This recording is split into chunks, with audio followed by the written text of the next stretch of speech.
Yo, how's everyone doing? Welcome back for some more Forza Horizon 3. Today I'm sharing with you the Koenigsegg One and holy crap, this thing is absolutely crazy, or as Warren in the garage likes to put it, scary. I mean, this car, there's not many cars that I've driven for the first time where it was just a complete thrill to drive it, and it literally put a smile on my face the entire time. So first I'm going to show you this car in the Forzavista, then I'm going to share with you plenty of free roam and racing gameplay so you can see how this car performs, see the top speeds, and also at the end of the video hear the car sounds, because this car has pretty much everything going for it. The sounds of it, the looks of it, and the performance. Awesome car, and I love the orange designs. You know that I love orange, and right when I saw the seats on the inside and the way the door opens and the wing, I mean, I knew this was a very special and very unique car. The headlights are just beautiful, the front bumper design is sick. I mean, just the whole thing is just crazy, and the performance, man, this thing is super fast, so we're going to talk about and focus on that obviously, but really nice looking car, really nice sounding car, and just a ton of fun to drive. But this thing has a twin turbo V8, it makes over 1,300 horsepower, over 1,000 torque, it only weighs about 3,000 pounds, and it is rear-wheel drive, which is really crazy considering all that power going to just the rear wheels. But this is another hypercar. It's worth almost 3 million credits, so it is pretty expensive, one of the most expensive cars in Forza Horizon 3, but how is the performance of it? So it's definitely a good thing that the motor is in the back of the car to help with the grip, because 56% of the weight is in the back of the car, which definitely helps the grip, but the launch is still not all that great. I mean, the first 3 gears you get a lot of wheel spin, you're really going to need a lot of throttle control, but once you get the hang of it and once you make it to 4th gear, I mean, this thing just starts flying. This thing is super fast, the acceleration is very good, so although the launch isn't all that great and it takes you a little bit to gain your full grip, once you get there, man, this thing will pass a lot of cars. It is super fast, very good acceleration, and the top speed is about 269 miles per hour bone stock. I mean, that is just insane, and it gets there very quickly. The acceleration is good through all 7 gears. The car shifts very quickly, and it does not feel sluggish at all at any point. It feels very fast all the way to the top speed. Now, the braking is also very good on this car, and that is very important considering we're going so fast. But this car does have some weaknesses aside from the launch and the grip going around turns. If you have to go into 2nd or 3rd gear, if you downshift that far, you're going to have some grip issues, and especially making turns going uphill, it's almost impossible. So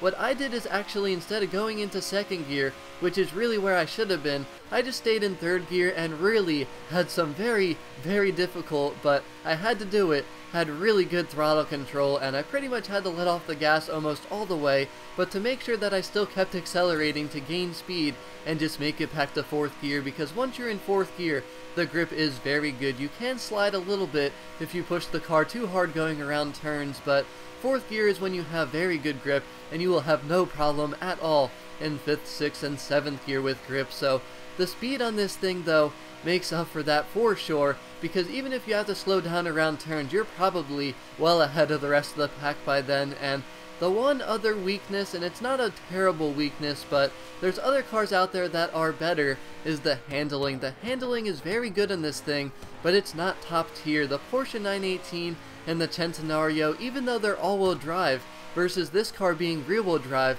they certainly have better handling, but you could also argue that this car is way faster, so that's definitely part of why. But the one big difference, though, is just the raw acceleration and speed of this car. It is just so fast, and that certainly makes up for the handling not being quite superior like some other cars. But overall, this thing is just absolutely crazy. I mean, the launch isn't all that amazing, like I said, because of the grip, and the grip going around turns in lower gears is certainly not that great. You're going to need to have some really good throttle control, or just stay in 1 gear higher, turn in a little bit early, because obviously when you're in a higher gear, it's not going to turn as sharply as it would if you're in the correct gear. But I think that works the best, and once you're in a straight line, or just have your grip in 4th gear and above, it is just so fast, so much fun, and that's what makes this thing super competitive, because it is probably faster than a lot of cars when it comes to top-end acceleration, and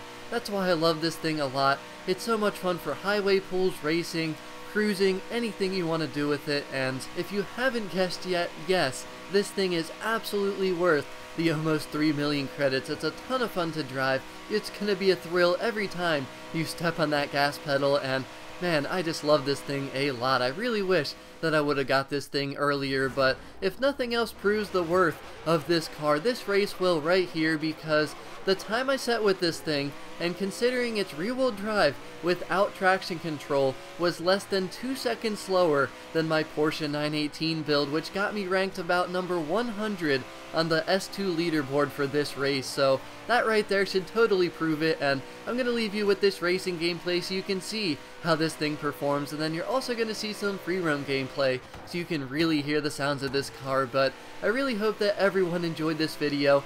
I really hope that everyone is able to give this car a try at some point, because it's super fast and it is just so much fun. I cannot stress that enough. But as always, thank you very much for watching. Have a wonderful rest of your day, and I'll talk to y'all again very soon.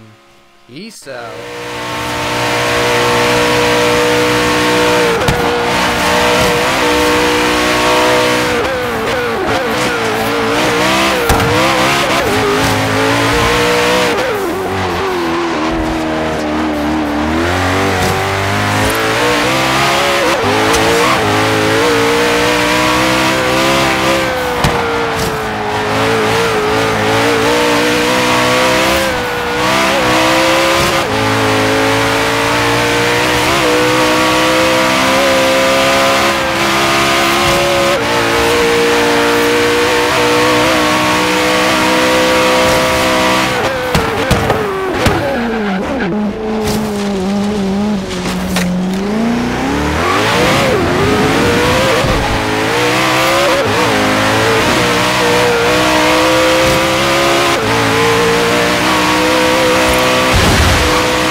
In an online free roam session. Would you like to join their game?